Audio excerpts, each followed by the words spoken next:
You ever look back on a relationship and say, what the hell was that? You were loyal, you were emotionally consistent, you were honest, and you tried to do everything right. But her, she was emotionally inconsistent, or as I heard one person call it, emotionally incontinent. Perfect. She was a roller coaster.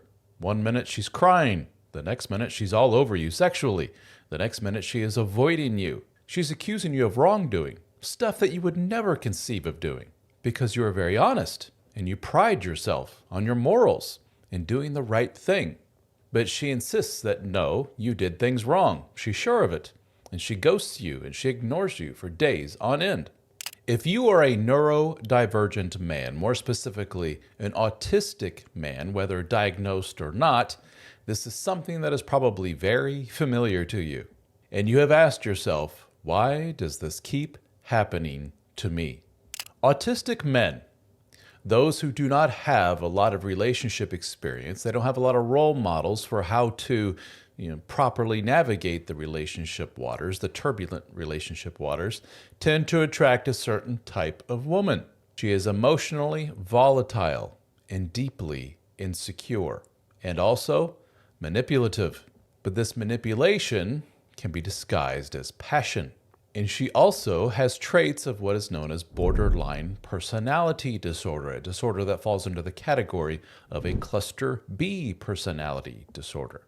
These women crave validation, and at the same time, they fear abandonment.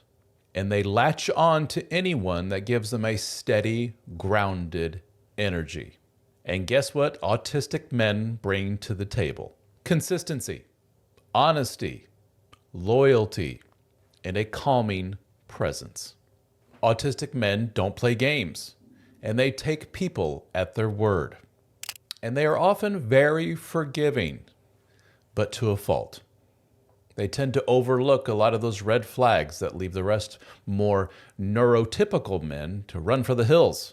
But instead, the autistic men just stay put and stay right where they are, and they pride themselves on their steady nature.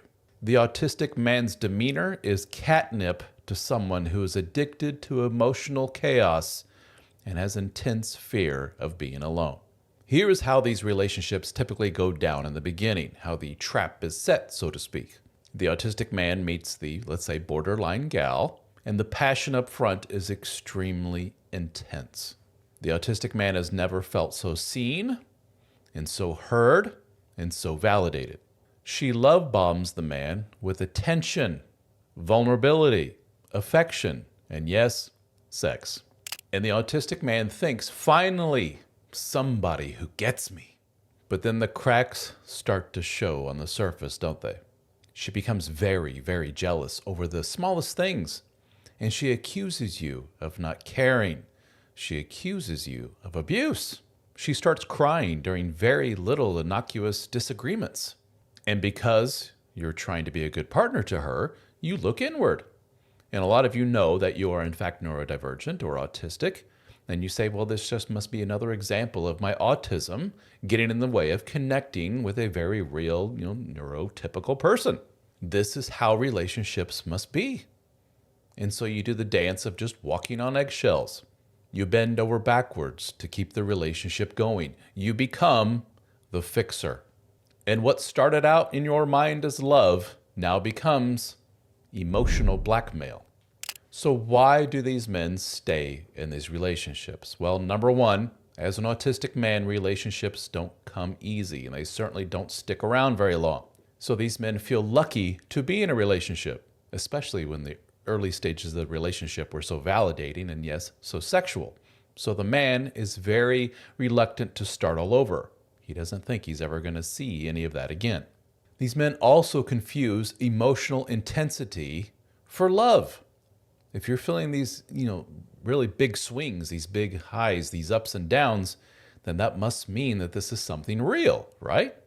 And these men were taught never to trust their gut, because their gut has been wrong all this time, they've been told. They can't trust their gut because they are autistic. Their gut is, quote, broken.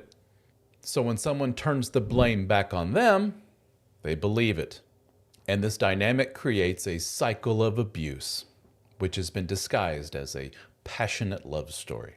Being autistic does not make you defective. It does not make you weak.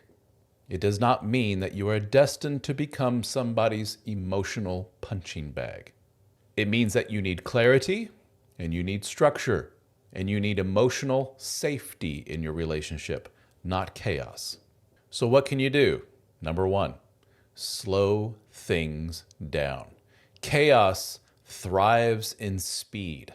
Number two, watch her patterns. Watch what she does, not what she says. If she has a lot of past breakups, past failed relationships, and she blames all of them for the problems and not her, she never has a moment of introspection or accountability, that's not good. Ask yourself, do I feel calm around her? Or am I always on edge? That's your nervous system telling you something. And you want to get around other men who have been through this. Guys who can help guide you. Mentors. Positive mentors who have been there and done that. All of this stuff is not easy, but you need to learn it, and the sooner the better, because the sooner you will realize what it is that you are doing to attract these kind of people to you and to hang on to them. If any of this is hitting close to home, I invite you to check out the Brotherhood, the Help for Men Brotherhood at helpformen.com, or you can jump right to the join page at helpformen.com/join. It is a private group for men, many of which are, admittedly, neurodivergent. And we get together in private discussion forums. No one can see what it is you're talking about outside of the forums. We get together in private live Zoom meetings. You have access to all of my books. You can book time, one-on-one time, with myself or other members of the team. And we even get together in person in conferences in the US as well as in Australia. Oh, and by the way, if you're a guy who likes audio content, which a lot of men do, we have over 1,200 hours of audio content for you to listen to, and we add to it every single week. You're never going to run out of stuff to listen to. So guys, you're not crazy. You're not broken. You've just been trying to find peace within relationships with people who thrive in chaos. Let's change that.